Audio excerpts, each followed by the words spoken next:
కూటమి ప్రభుత్వం వచ్చినప్పటి నుండి మాటలు చెప్పడమే కానీ ఇచ్చిన ఏ ఒక్క హామీ కూడా నెరవేర్చలేదని నగర మేయర్ వసీం అన్నారు. గతంలో దివంగత మహానేత వైఎస్ రాజశేఖర రెడ్డి ఫీజు రీయింబర్స్మెంట్ పథకం తెచ్చారన్నారు. ఈ పథకం వల్ల ఉమ్మడి రాష్ట్రంలో ఎంతో మంది డాక్టర్, ఇంజనీరింగ్ విద్యను అభ్యసించినట్లు గుర్తు చేశారు. వైఎస్ జగన్మోహన్ రెడ్డి ఒక అడుగు ముందుకు వేసి ఫీజు రీయింబర్స్మెంట్తో పాటుగా వసతి దీవెన పథకం కింద హాస్టల్ ఖర్చులు కూడా అందజేశారన్నారు. 2019లో జగన్ సీఎం అయ్యే సమయానికి 1900 కోట్లు ఫీజు రీయింబర్స్మెంట్ బకాయిలు ఉండేవని, విద్యార్థులకు మంచి చేయాలన్న తలంపుతో ఆ బకాయిలని చెల్లించారన్నారు. 5 ఏళ్ల వైఎస్ జగన్ పాలనలో సుమారు 26,000 కోట్లను విద్యా దీవెన, వసతి దీవెనకు ఖర్చు చేసినట్టు తెలిపారు. కూటమి ప్రభుత్వం అధికారంలోకి వచ్చాక ఫీజు రీయింబర్స్మెంట్ చేయకపోవడంతో విద్యార్థులు, వారి తల్లిదండ్రులు ఆర్థికంగా ఇబ్బందులు పడుతున్నారన్నారు. సుమారు 3,300 కోట్లకు పైగా బకాయిలు ఉన్నాయన్నారు. సూపర్ 6తో పాటు ఇతర ఏ హామీలు నెరవేర్చడం లేదన్నారు. అందుకే మార్చి 12న చేపట్టనున్న యువత పోరును విజయవంతం చేయాలన్నారు. దివంగత నేత డాక్టర్ వైఎస్ రాజశేఖర రెడ్డి గారు పేదరికాన్ని నుంచి బయటికి రావాలంటే వాళ్ళ పిల్లలు చదువుకుంటేనే బాగా ఆ పేదరికాన్ని నుంచి బయటకు వస్తారని చెప్పే ఉద్దేశంతో అప్పట్లోనే ఫీజు రీయింబర్స్మెంట్ తీసుకురావడం జరిగింది.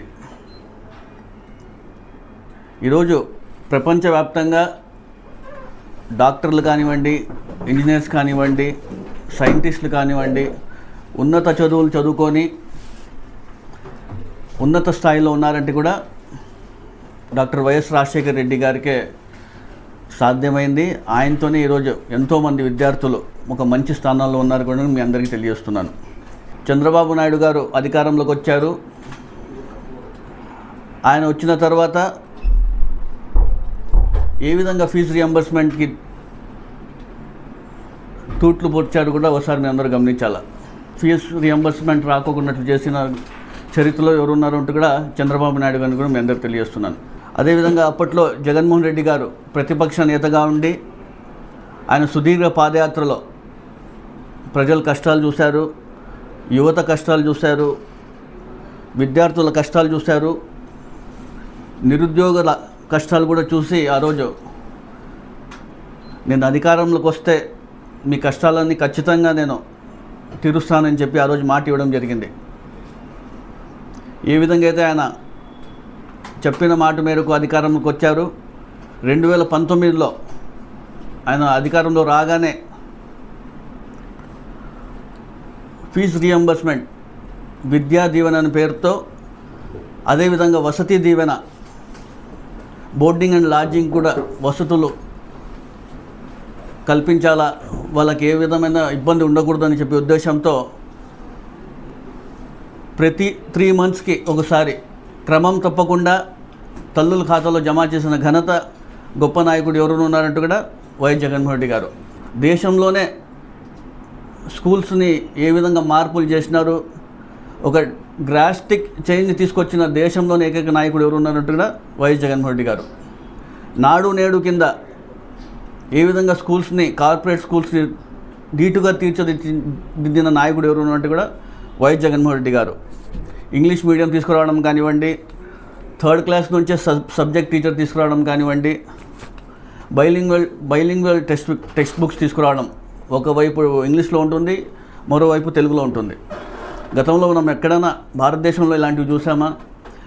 పిల్లలు బాగుండాలా, పిల్లలు బాగా చదువుకుంటేనే ఆ కుటుంబం పేదరికం నుంచి బయటకు వస్తుందని చెప్పి ఏ విధంగా విద్యా వ్యవస్థని ప్రాధాన్యత ఇచ్చిన విషయం కూడా మీరు అందరూ ఒకసారి గమనించాలా.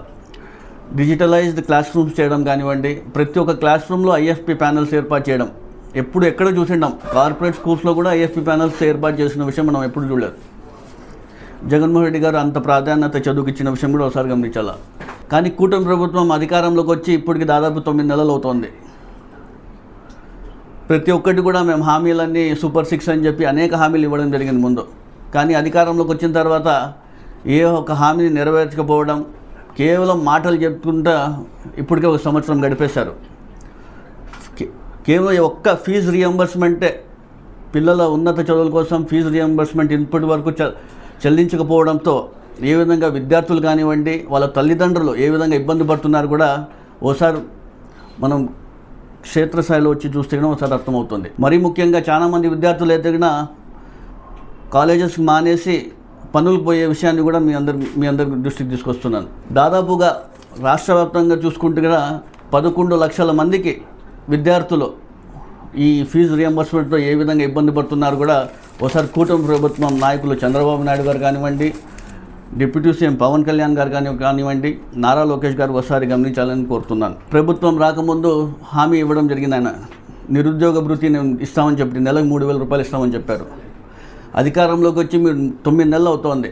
నిరుద్యోగులకు ఏ విధంగా నిరుద్యోగ భృతి అందిస్తున్నారు కూడా ఒకసారి మీరు అందరూ చెప్పాలా. ఇప్పటికీ మార్చి వచ్చినా కూడా అతిగతి లేని పరిస్థితి జాబ్ క్యాలెండర్ గురించి. మరీ ముఖ్యంగా మొదటి సంతకంతోనే డిఎస్సి అని చెప్పడం జరిగింది చంద్రబాబు నాయుడు గారు. 9 నెలలు అవుతుంది.